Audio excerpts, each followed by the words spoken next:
Le programme Entre Femmes vient pour vous donner la bonne direction pour votre cocon familial, votre travail, vos relations, mais principalement pour votre intérieur.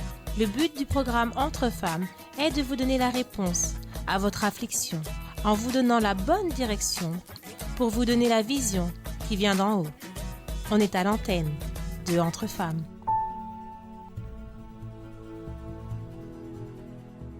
Chers amis, bienvenue à notre émission Entre Femmes. Aujourd'hui, nous sommes entourés par toujours Monique qui est là. Oui, bonjour tout le monde, bonjour madame. Nous avons ici aussi Andrada. Bonjour Andrada. Bonjour madame, bonjour à toutes. Madame Fonja. Bonjour madame Elisabeth, bonjour tout le monde. Nous sommes 4 du centre d'accueil de Paris contre une du centre d'accueil de Saint-Denis. Et nous sommes fiers. Oui, nous sommes ici en réalité sans vouloir vous mettre en minorité, mais c'est juste parce que nous avons eu cette rencontre si spéciale de l'autosoutien. Et chacune ici a une histoire d'abus, de difficultés dans son passé et de reconstruction aussi de soi. Nous avons eu cette rencontre de l'autosoutien samedi dernier et j'ai la certitude que lorsque vous avez réécouté, en tout cas personnellement, des choses reviennent à l'esprit, des choses se resituent parce qu'on a bien expliqué que l'abus n'est pas seulement une violence, bien que chacune d'entre vous, vous avez eu cette violence, mais c'est une parole, un événement du passé, une comparaison, quelque chose que la personne a vécu et elle a gardé cela profondément en elle et cela conditionne sa vie et continue à conditionner sa vie. La personne n'est pas cicatrisée. Tant et si bien que lorsqu'arrive une situation dans sa vie, elle s'arme, elle met un bouclier, elle met une protection pour ne pas revivre la même chose. Et la personne qui agit ainsi, qui continue, qu'elle est en train de lutter contre des fantômes, qu'elle est en train de lutter encore alors qu'elle doit venir à Jésus, être libre, affranchie, et elle continue à vouloir se surprotéger ou surprotéger parfois sa famille. Ou parfois elle a des tics, des situations qu'elle a vécues dans son passé et où elle est imposante, où elle est effacée, alors qu'elle doit être régénérée selon ce que Dieu veut qu'elle soit. Et pas continuer à reprendre avec d'autres vêtements et chrétiens ou dans d'autres situations, ou faire subir même à d'autres personnes des choses qu'elle a vécues. Oui. Et pour cela, il faut vraiment avoir cette humilité parce que la rencontre qu'on a eue ce samedi, c'est vrai qu'il y a eu beaucoup de points vous avez même dit que pour ceux qui étaient là, qui avaient encore l'opportunité de revoir la rencontre à nouveau, parce que c'est vrai qu'il y a eu plein de détails qui, c'est bien qu'on puisse se revoir, vraiment continuer à penser à ce qui a été dit, parce qu'il y a pas mal de petits détails qu'on doit analyser dans notre propre vie, toujours veiller. Parce que même s'il y a des gens qui ont déjà vécu des situations d'abus, qui ont réussi à surpasser cela, c'est des situations qu'on doit toujours veiller en nous. Parce que le même diable qui a utilisé la situation dans le passé pour nous conditionner, il va toujours vouloir venir frapper à la porte. Mais c'est vrai qu'une fois guérie, cette cicatrice, elle est déjà blessée. Mais si la personne, elle n'a pas encore passé par cette cicatrisation, c'est vraiment avoir cette humilité pour pouvoir s'humilier devant Dieu et prendre des attitudes qu'il faut. Et il y a une chose aussi importante qu'on voit, nous toutes, nous avons un passé. Parfois la personne, je ne sais pas si c'est le terme exact, parfois elle ne veut plus revenir dans le passé. Elle ne veut plus parler de son passé. C'est comme si, aujourd'hui je connais Jésus, mon Dieu, quel amour merveilleux, je l'ai trouvé, et maintenant je pars vers une nouvelle vie, mon passé est derrière. Non, Dieu veut qu'on tire des forces de ce passé, non seulement pour pouvoir toujours être à ses pieds et voir d'où il nous a retirés, et aussi passer cette force à d'autres femmes qui sont en train de vivre dans le présent ce que nous avons vécu dans le passé. Tant et si bien que Dieu et Jésus laissent dans sa parole la vie de Marie de Magdala, la vie tant de personnes qui avaient une mauvaise vie, mais qui ont connu Jésus. Et on peut parler de Paul qui persécutait l'Église. On peut parler de Zachée. On peut parler de tant de personnes qui n'avaient pas un bon profil, mais qu'au moment où ils ont connu Jésus, ils ont changé, mais leur exemple est là. Mais parfois à l'Église, la personne dit qu'elle a honte de qui elle était, de ce que Jésus a fait dans sa vie. Elle étouffe son passé. Elle ne veut que personne ne sache qui elle était, alors que c'est son témoignage. C'est une nouveauté de vie que la personne est là, pour donner de l'espoir aux autres personnes. Et vous toutes, vous avez passé ces situations. Et j'imagine, vous êtes toutes servantes aujourd'hui de Dieu. Parfois, on veut plus revenir dans le passé. Et maintenant, on va aider les gens. Mais Dieu veut utiliser nos vies pour cela. Et parfois, les personnes même, les femmes qui nous écoutent, parfois, elles ont honte un jour d'avoir été frappées par le mari, d'avoir été violentées, que quelque chose leur soit arrivé, ou même quelque chose arrive maintenant. Elles se donnent une image, elles ont toujours une carapace pour essayer de montrer une perfection que seul Dieu peut nous donner. Oui, et là, dans ces comportements, ça montre clairement que cette blessure, elle est encore bien ouverte. Et à un moment donné, que Madame Christiane, elle a même dit que le fait de répéter les problèmes qu'elle a eu dans le passé, l'exemple qu'on a eu de Madame Marcia avec son témoignage et tout, c'est vrai qu'on a ce plaisir de retourner dans le passé, pas pour nous glorifier non plus, parce qu'après, il y a ce côté aussi, des fois, les gens qui parlent du passé pour pouvoir se glorifier, s'en vanter de ce qu'elle a vécu, mais vraiment prendre cela comme une arme et avoir cette conscience. Si cela était permis, si dans ma vie cela est arrivé, c'est pas pour que je pleure sur mon sort, mais pour que je puisse prendre ça, comme vous êtes en train de dire, comme une arme pour pouvoir mettre à la disposition de Dieu. Mon Dieu, comment je vais pouvoir utiliser cela pour pouvoir sauver d'autres âmes? Parce que des fois, on pense qu'on est tout seul à souffrir, à vivre certaines situations. Personne dramatise beaucoup. Voilà. Ou sinon, la personne, elle se dit, ah non, mais il y a des gens qui ont vécu pire, des situations pires. Moi, c'est juste ça, oui, mais c'est juste ça. Il y a des gens qui, des fois, sont là et qui nous écoutent, par exemple, à cet instant, qui, elles n'arrivaient pas à surpasser cette petite situation-là, qui, si on parle, ça va pouvoir étirer des âmes de situations critiques qu'elles sont en train de vivre. Et la femme, bien des fois, elle dramatise beaucoup la chose. Je suis la seule qui a autant souffert. Personne n'a jamais souffert autant que moi. Pourquoi Dieu a permis? Pourquoi ceci? Pourquoi les choses? Mais au moment où la personne parle et va parler avec d'autres femmes, d'autres personnes, elle va voir que les autres ont peut-être même souffert beaucoup plus qu'elle. Ah oui. Et la femme, c'est très difficile qu'elle parle d'elle-même. C'est très difficile qu'elle revienne dans son passé.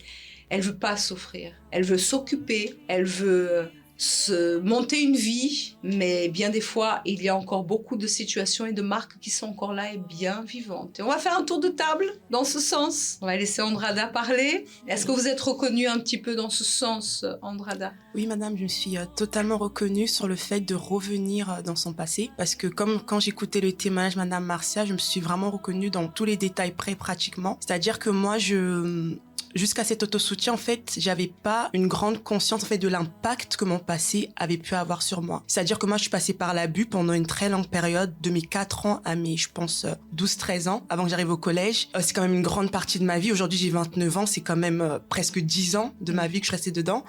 Et quand je suis arrivée à l'église, en fait, j'ai tout de suite eu ce premier amour où j'étais tellement mal que j'ai voulu me donner, etc. Donc, on m'a parlé du pardon, j'ai demandé pardon à mon agresseur, etc. J'ai poursuivi mes chaînes de délivrance, j'ai reçu le Saint-Esprit et j'ai commencé à servir Dieu. Et c'est comme ça, en fait, mon passé, entre guillemets, il s'arrêtait là. C'est-à-dire que j'ai eu, voilà, cette paix, l'assurance de mon salut, l'amour des âmes, etc. Mais c'est comme s'il y a eu un stop, en fait, au niveau de mon passé à ce moment-là. C'est-à-dire que j'avais, même si j'ai fait les cours du RAB, etc., qui m'ont énormément aidé, tous les autres autosoutiens m'ont énormément aidé, mais cette longue période, en fait, où j'ai vécu cet abus, j'avais pas eu cette conscience, en fait, que, en fait, oui, ça a vraiment eu un impact sur moi et que il y a toujours, en fait, on a toujours creusé, voir nos réactions, etc. Et là, j'ai commencé à comprendre pourquoi, par exemple, dans certaines situations, j'allais être réservée. Pas forcément parce que je cachais quelque chose. Parfois, comme on faisait ce retour, mais je dis, mon Dieu, je cache rien. Mais là, j'ai compris, en fait, non, c'est parce que pendant cette période, j'avais développé cela. C'est-à-dire que je me recroquevillais dans mon coin, je restais de mon côté parce que à chaque fois que l'acte se passait, c'était comme ça que je me sentais. C'est-à-dire que directement, je m'étais parce que personne ne savait. Donc, j'ai construit, en fait, cette autodéfense de me dire que dès qu'il m'arrive quelque chose, je vais me mettre dans mon coin. Je vais rester là. Vous exposer. C'est exactement ça, ne pas m'exposer. Et c'est vraiment ce point-là que Dieu m'a montré. Parce qu'aussi, et quand on est sincère, Dieu il est bon parce qu'il nous montre. Parce que j'ai vraiment cette démarche, mais mon Dieu, mais pourquoi j'ai ce côté-là, mon Dieu? Parce que je ne voyais pas. Parce que je dis, mon Dieu, il y a rien que je cache. Tu me connais, etc. J'ai pas de difficulté en soit à parler de ce que je suis. Mais pourquoi il y a ces moments-là où ça arrive? Et Dieu m'a montré qu'il faut que tu réalises en fait la force aussi qu'il y a derrière ton témoignage. C'est pas que tu es arrivé à l'église, tu as vécu ça, etc. Dieu t'a délivré et ça s'arrête là. C'est comme vous disiez aussi, Madame Monique, que c'est aussi là pour aider les autres. Et j'ai eu une expérience récemment, il y a 2-3 semaines justement, où j'ai accueilli des dames, une nouvelle à l'église, où j'ai parlé de mon témoignage. Et c'est très rare que ça, sans même savoir qu'elles passaient par là. J'ai vraiment détaillé, j'ai regardé, je suis passée par ça, Dieu m'a aidée. Et les dames en fait sont restées presque choquées parce que c'était leur cas. Mais elles sont dans cette démarche de vouloir s'en sortir. Et c'est là où j'ai vu qu'en fait ça leur a donné une force. C'est pas pour se glorifier justement, mais c'est de se rendre compte que tout ce qu'on vit, toute notre histoire, c'est pas une honte. On n'a pas à le cacher, mais on doit vraiment s'en servir pour pouvoir aider les autres. Et c'est vraiment ce point-là que Dieu m'a interpellée. Et pendant la prière, en fait, j'ai dit à Dieu, mon Dieu, je vais valoriser en fait mon passé parce que je le faisais pas. C'est-à-dire que tu m'as délivré, etc. Maintenant, je te sers. Ça s'arrêtait là. Mais c'est pas tout, en fait. Ça continue. En fait, c'est une extension pour sauver des âmes. Et c'est vraiment cette conscience, en fait, je dirais pas qui s'est renouvelée parce qu'elle était pas là. Elle était pas là, en fait. Parfois, la personne, elle finit par anesthésier les choses de son passé ou finit par se transformer en quelque chose ou quelqu'un qu'elle n'est pas. Par exemple, là, Monique en parle aussi au niveau des jeunes, et on reviendra sur les autres dames. Aujourd'hui, il y a beaucoup de modes et les gens se cachent derrière les modes. Ah, les jeunes filles qui sont toujours... D'ailleurs, ça a été parlé à la thérapie de l'amour, toujours en jogging, vêtements larges. Parfois, derrière ça, c'est la mode. On se dit, ah non, c'est la mode. Mais derrière ça, il y a quoi? Donc, j'ai été abusée, j'ai été touchée, on m'a regardée, ou j'ai eu des attouchements. Et je veux étouffer ma féminité. Je ne veux pas apparaître. Je veux devenir un garçon manqué pour qu'aucun regard masculin ne me regarde. Parce que je ne veux plus vivre ça. Les personnes qui veulent réussir, avancer, monter, c'est d'ailleurs le cas de Madame Marcia, avoir beaucoup d'occupations, être chef d'entreprise, avoir des responsabilités, faire ceci, faire cela. C'est pour que je sois protégée dans mon poste. Je n'ai qu'aucun homme ne vienne à me commander, qu'aucun homme ne vienne à abuser de ma personne, parce que moi, j'aurai une responsabilité plus grande que lui. C'est moi qui suis la chef. Et ça arrive même chez les jeunes qui veulent bien des fois réussir, faire des études, mais avec une mauvaise intention. Elle n'est pas libre encore de son passé. Il y a des choses qui la conditionnent, et elle est comme une marionnette. Et cette voix qui vient pour lui dire ce qu'elle doit faire, au lieu de... Et ça arrive même à l'église. Il y a des personnes qui veulent réussir, qui veulent faire ceci. Elles n'ont jamais le temps, ni même parfois de venir au groupe jeune, ni de venir à l'église. Elles sont toujours occupées avec mille une choses. Mais en réalité, c'est parce qu'il y a derrière encore des marques du passé. Oui, il y a une personne que malheureusement elle n'est plus à l'église. Il y a une jeune fille qui me vient à l'esprit, très très très très très belle fille. Mais c'est exactement ce que vous êtes en train de dire. Elle se voyait pas de cette manière. Et je me rappelle qu'on a accueilli cette personne plusieurs fois jusqu'au point que j'ai dit, mon Dieu, il n'y a que toi qui peux pénétrer à l'intérieur de cette personne pour pouvoir la faire se voir. Parce que comment ça se fait qu'une très belle jeune fille se dévalorise comme ça, n'arrive pas à se voir belle? Nous, tout le monde parlait autour d'elle, même la famille, mais elle, à cause des situations qui s'est passées, elle se voyait moche, ses cheveux, elle n'aimait pas, sa manière de ça, enfin tout. C'est ce qu'elle avait entendu un jour de quelqu'un qui lui disait. Elle était dans une relation qu'elle était très, très, très dévalorisée, voilà. Et elle avait plus gardé l'image que l'autre de ce qui s'est passé lui donnait et plutôt que ce qu'elle voyait dans le miroir ou ce que tout le monde lui disait. C'est très difficile parce que la parole ne pénètre pas. On a beau à conseiller, à expliquer, mais la personne, elle ne se voit pas comme ça. C'est vraiment l'œuvre de... Exactement. Seul le Saint-Esprit pour pouvoir changer cela. Mais c'est ce qui arrive énormément avec pas mal de jeunes à l'église, oui. Et Madame Fondja, vous êtes un petit peu reconnue? Tout à fait, même dans tout ce que Madame Monique vient de parler, Madame, parce que seul le Saint-Esprit a su me convaincre que je pouvais encore être heureuse. Parce que suite à une situation dans le passé, justement, un abus à l'âge de 12-13 ans, après suivi par une influence psychologique une domination, tout à fait. Donc ça a fini par un foyer, entre guillemets, forcé. Un mariage forcé. Forcé psychologiquement. Il y avait comme une emprise et aussi une fixation sur vous. Oui, c'est ça. Puisque c'était jeune et après, la personne a voulu vous épouser de manière forcée. Tout à fait. Comme si vous étiez son objet. Oui.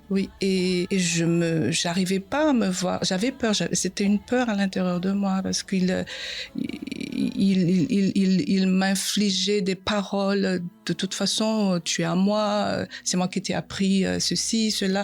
En fait, il voulait vous faire comprendre que sans lui, vous n'étiez rien. Je n'étais rien. Survivre. Et justement, et même parce que ça c'était au collège, et même plus tard quand j'allais au lycée, je commençais à découvrir la vie, comme les jeunes, je commençais à m'épanouir. Et lui, il était toujours là, attendant à la sortie du lycée. Il me guettait. On habitait en banlieue, il montait en ville pour guetter, pour vraiment une domination. Et même à l'époque, j'étais avec des copains au lycée. Il me glissait par l'intermédiaire de ma sœur des lettres comme une menace en fait. Donc et derrière, il allait chez mes parents pour parler. Je veux rendre heureuse votre fille.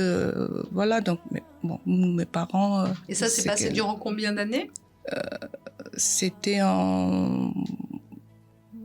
ça s'est passé vite, enfin du collège classe de 5e jusqu'au lycée, donc c'est 5, 6, 7, 6 ans. Comme ça. Quand même. 6 ans, mais des même. marques, comme on parlait tout à l'heure, sont restées dans votre intérieur que là, on a eu l'autosoutien donc ce samedi. J'imagine, comme Andrada a parlé, c'était un comeback pour vous. Tout à fait. Et quand Madame Marcia racontait son histoire, quand elle était dans ce foyer où elle pleurait, après ça lui arrivait de sortir dans la rue pour pleurer, moi je me suis revue, j'ai revécu complètement ce moment-là. J'ai dit, mon Dieu, si je me suis pas laissée prise en charge par toi, qu'aurait été ma vie aujourd'hui? Parce que moi j'ai mis une croix sur les hommes. Je suis sortie de ce foyer, mais sans perspective d'avenir. Je me suis mise une carapace pour réussir professionnellement aussi. Voilà. En fait, c'est vraiment un peu le parcours de Madame Marcia. Mais dans l'objectif aussi de prouver. Et j'imagine aussi de pouvoir avoir une domination sur la chose pour ne plus être dominé. Tout à fait. Parce que lorsqu'on veut être chef d'entreprise, réussir, etc., on veut être protégé et qu'il y ait une distance avec des personnes peut-être qui vont travailler avec nous. Exactement, madame, c'est ça. Et pour reparler du passé qui surgit, quand ma fille avait 12 ans, ce passé surgissait parce que je me revoyais au moment de l'abus. Donc à l'époque, il faut que je fasse tout pour que ma fille ne suive pas ce parcours. Grâce à Dieu, le Saint-Esprit donnait la sagesse à l'Église pour le reste, parce que j'ai pas pris la place de Dieu. Après, j'ai compris comment Dieu procède, donc j'ai laissé Dieu faire les choses. C'était dans l'apprentissage. C'est dans l'apprentissage.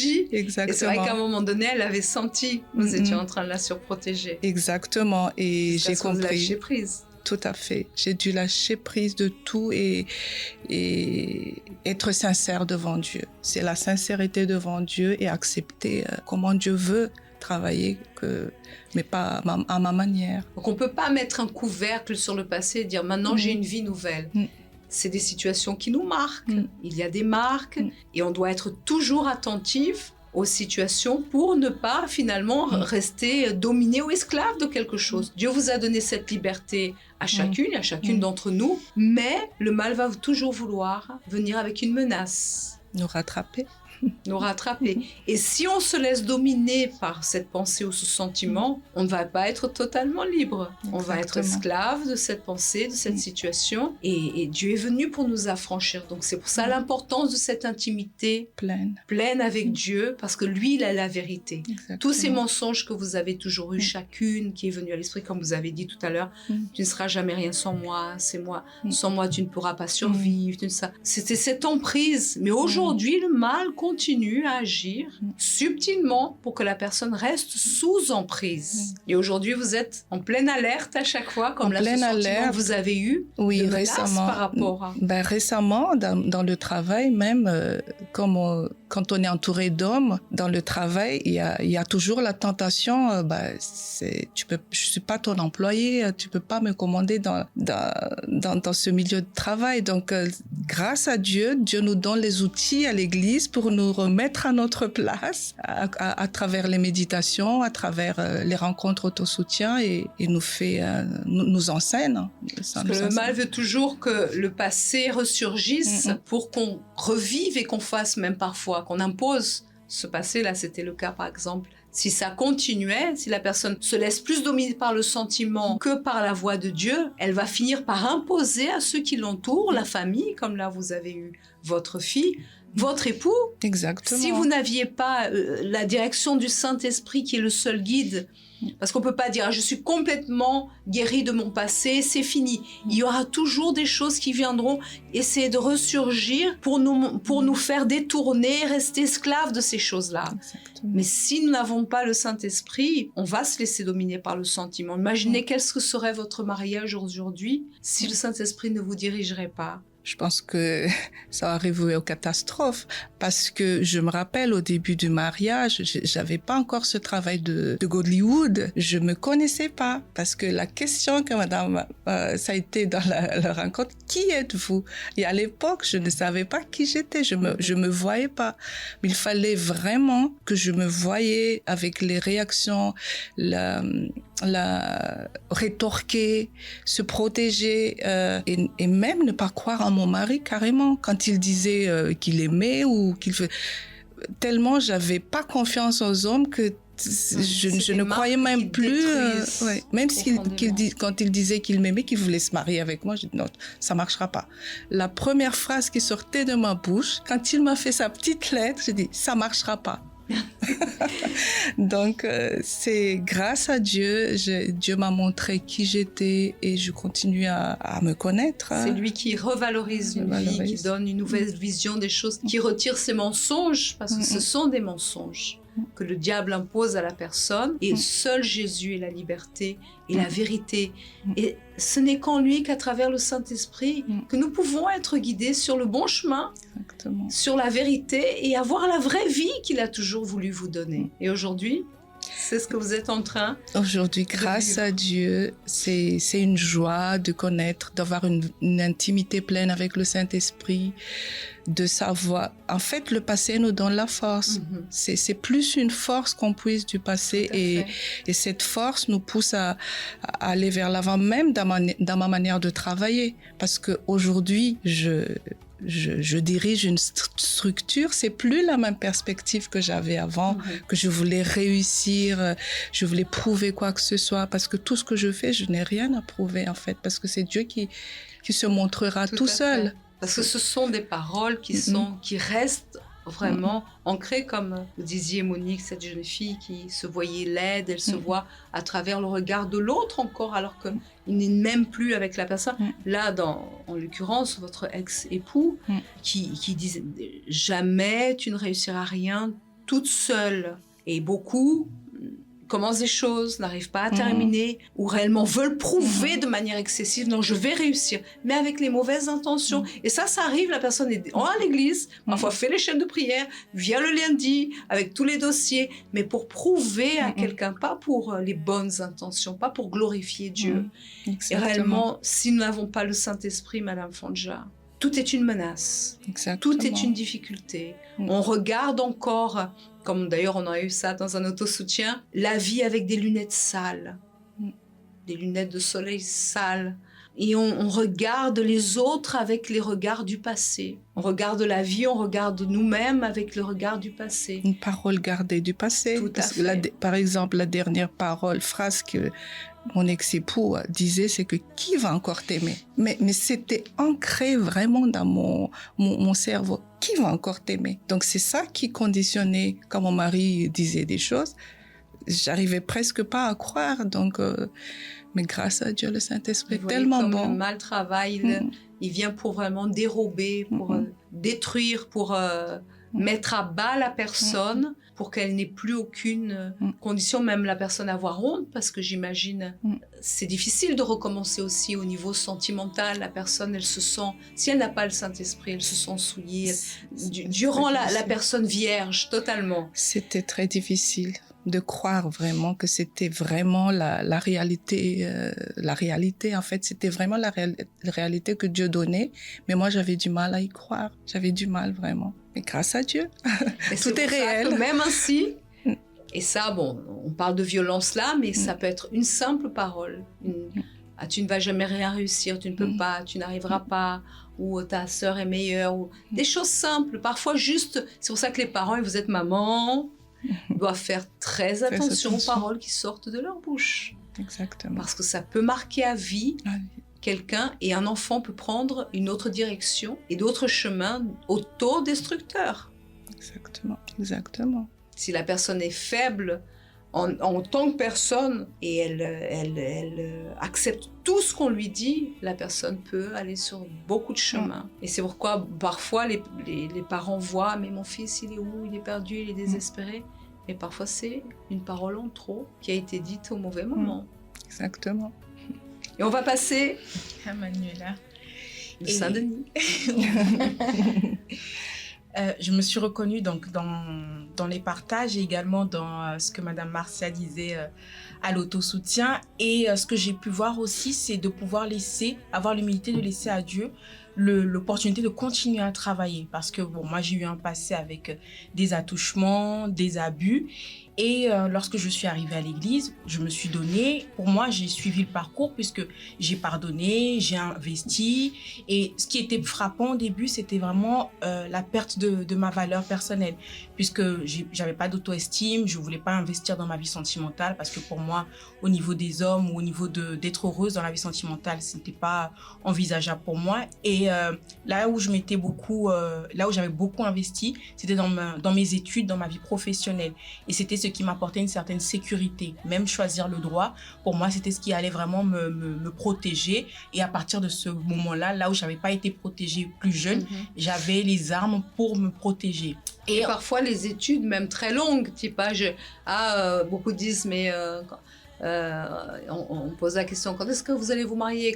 Ah non, j'y pense pas, maintenant c'est les études, j'ai encore 15 ans d'études à faire pour donner l'idée que c'est pas maintenant, ça sera d'ici. Et justifier les études, mettre les études comme une bonne justification pour ne pas confronter. Exactement.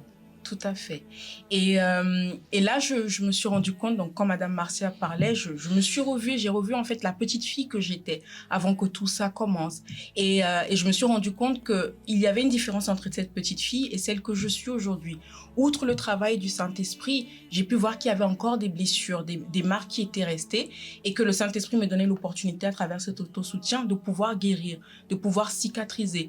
Parce que je me suis rendu compte que lorsque j'avais certaines réflexions qu'on pouvait me faire, certaines critiques qu'on pouvait me faire, c'est comme si le diable voulait me ramener à cet état de victime, à cette personne qui était dévalorisée, à cette personne qui n'était pas suffisante, qui n'avait pas assez bien fait, qui n'était pas à la hauteur ou qui avait failli quelque part, qui avait encore une tâche, qui avait encore une marque.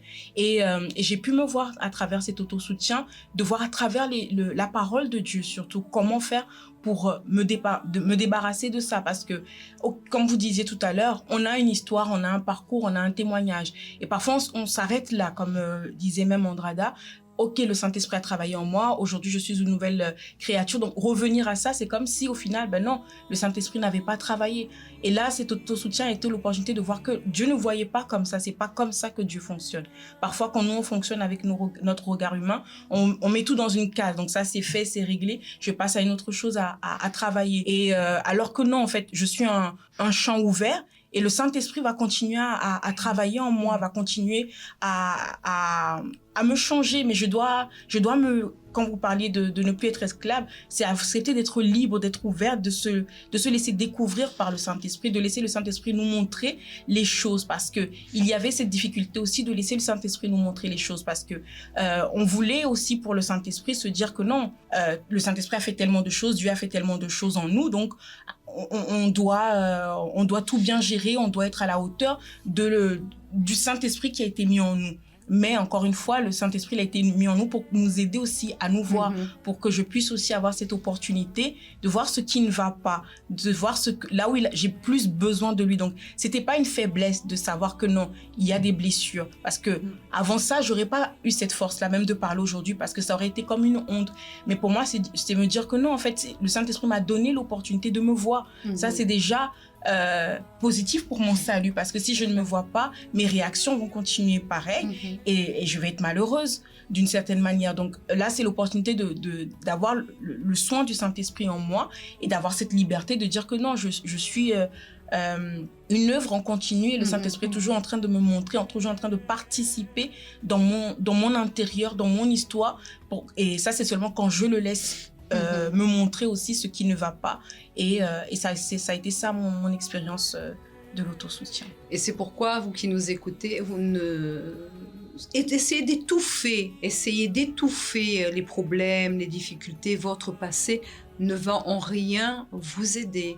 Essayez de montrer devant les autres une personne que vous n'êtes pas ne va pas aider en quoi que ce soit, parce que vous êtes en train de valoriser plus le regard des autres. Parfois, la personne elle a honte de ce qu'elle a été, mais au Rahab, nous avons toujours appris que les situations que nous avons vécues un jour dans le passé sont extérieures à nous. Ça ne peut pas toucher notre personne. Et ce témoignage doit nous donner les forces pour pouvoir aller de l'avant. Et il y a un autre point qui est très important, parce que lorsque la personne, elle veut tout gérer, tout diriger, tout faire à la perfection, tout diriger, tout contrôler, elle n'est pas en train de faire confiance en Dieu, Monique.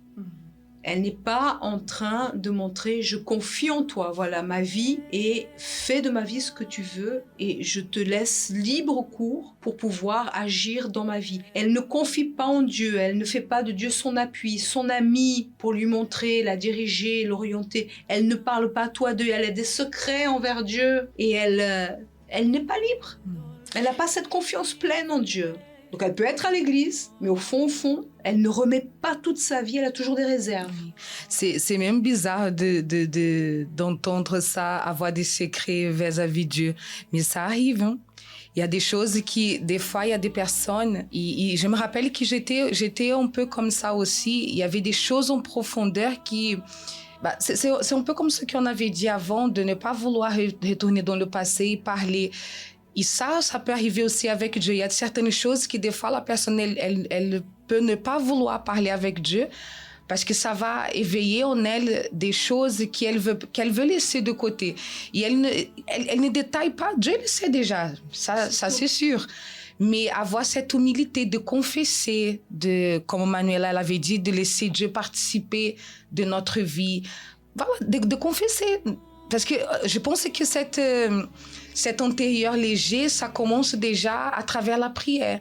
Quand on arrive à confesser à Dieu, à dire à Dieu ce qui ne va pas dans notre intérieur, ça c'est déjà le premier pas. Parce que venir chercher de l'aide, ça c'est déjà une autre chose. Mais cacher de Dieu les choses, ça... Je sais que des fois, il y a des jeunes qui sont dans ces cas-là. Il y en a beaucoup de jeunes qui ils n'arrivent pas à confesser ni à Dieu ce qui est là, bien en cachette dans son intérieur. Et ça libère. C'est vraiment une délivrance. Ces petits détails-là, c'est très fort, ça. Et Dieu sait, il connaît très bien, il sait, mais il donne le libre arbitre à chacun et à chacune. Le problème, c'est que la personne, elle ne veut pas revenir dans ce passé parce qu'elle ne veut pas avoir mal.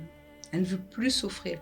Sauf que la seule, comme ça a été très bien expliqué lors de la rencontre, la seule manière de pouvoir être guérie de son passé, c'est de revenir dans ce passé, prendre toutes ces situations, tous ces bagages, toutes ces choses qui sont restées là en train de traîner d'un côté à l'autre et de les remettre entre les mains de Dieu pour qu'il puisse guérir, penser cette souffrance.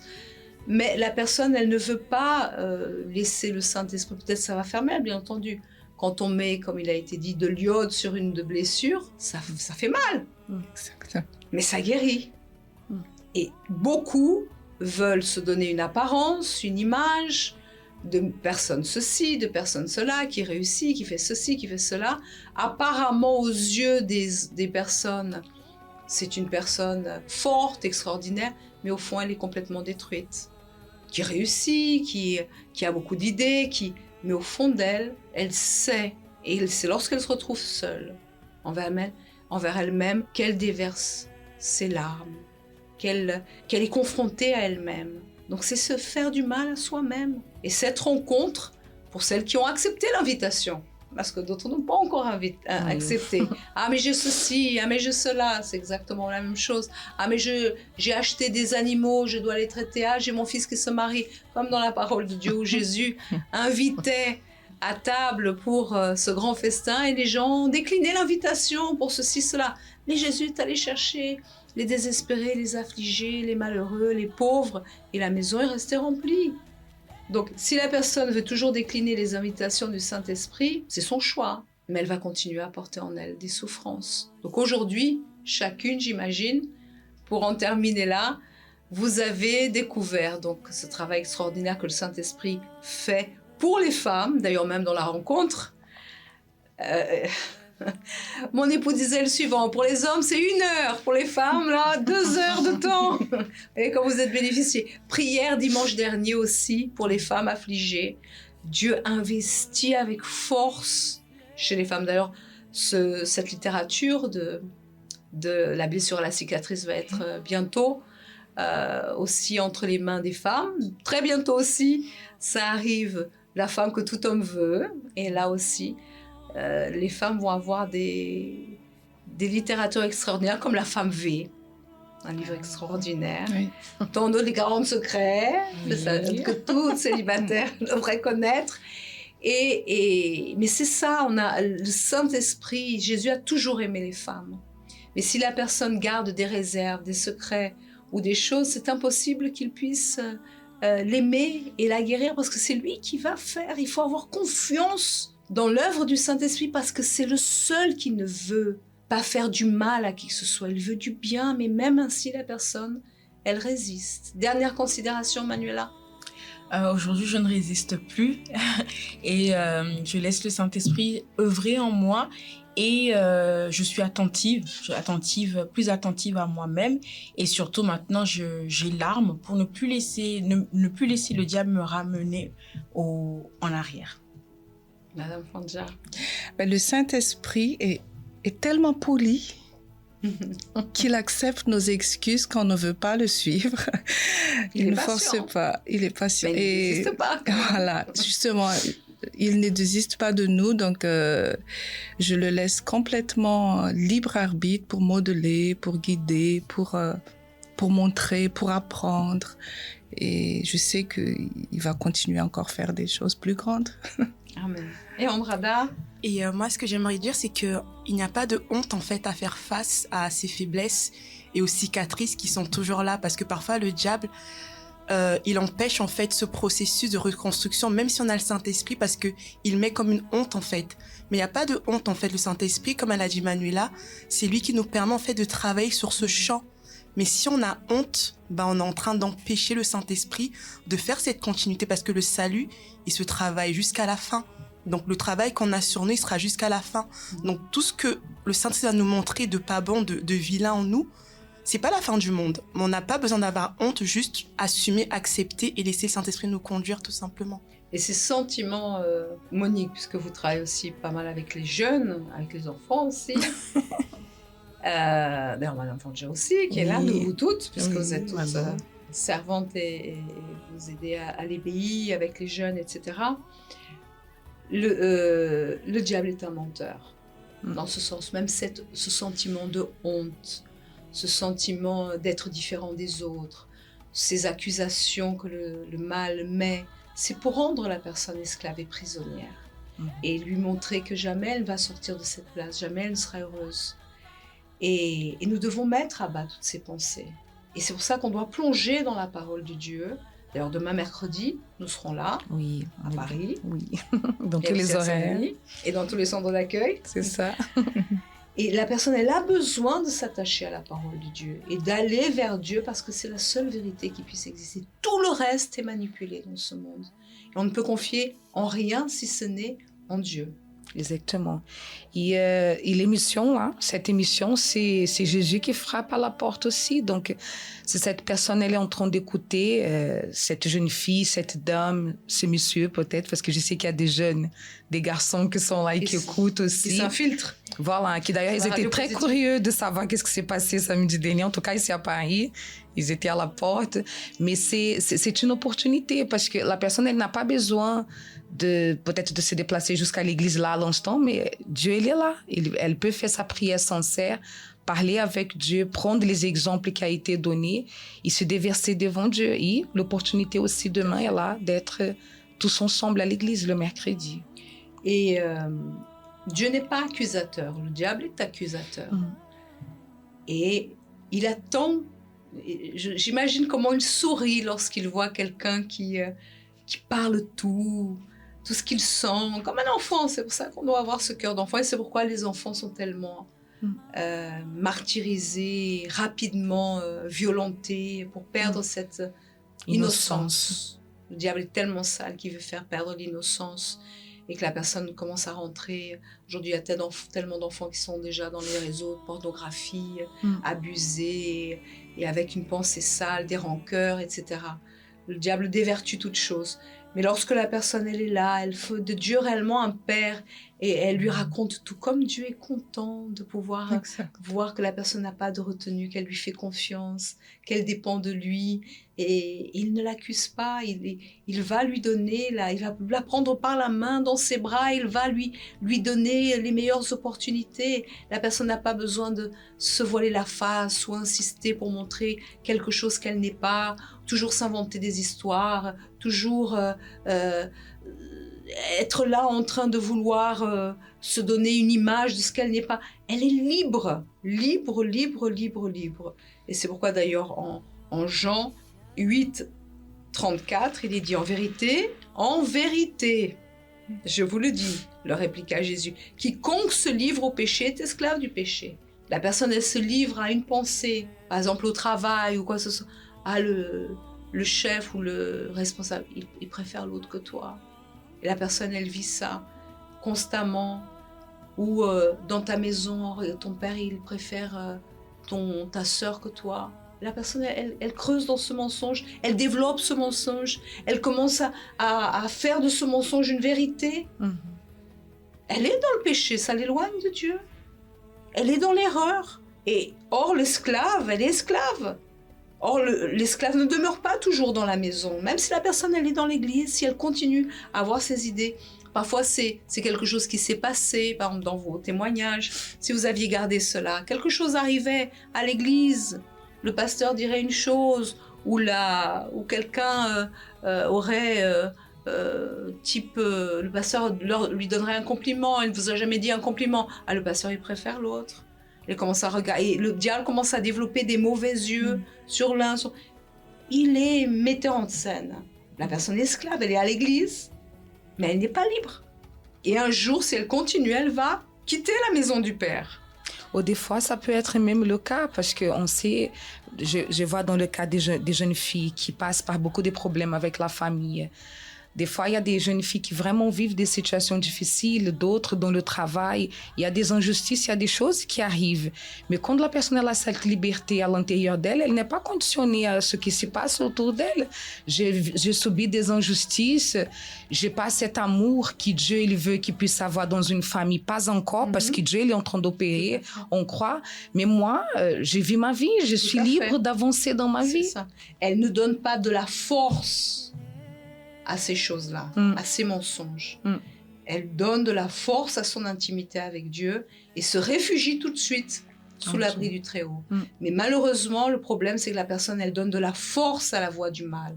Elle a force aux choses qu'il manigance pour que la personne tombe dans le piège. Elle est piégée, elle est esclave. Et c'est en quoi vous devez être très attentifs. C'est pourquoi la nécessité d'avoir le Saint-Esprit. Et c'est pourquoi nous sommes dans le jeûne de Daniel aussi. Et il continue. Alors l'esclave ne demeure pas toujours dans la maison. Le fils y demeure toujours. Cette liberté, c'est lorsque la personne est enfant de Dieu. Est proche de Dieu, est guidée par Dieu. Elle n'est pas orpheline, elle n'est plus orpheline. Elle a un consolateur, elle a le Saint-Esprit. Et si donc le Fils, qui est Jésus, vous affranchit, si on le laisse l'espace pour le faire, vous serez réellement libre.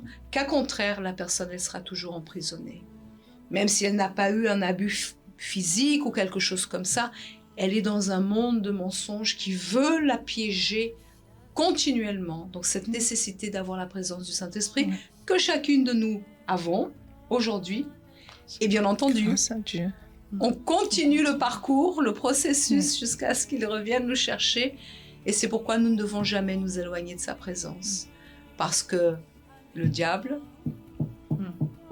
toujours en train de frapper à la porte, parce qu'il ne désiste pas. Il ne désiste jamais de quelqu'un.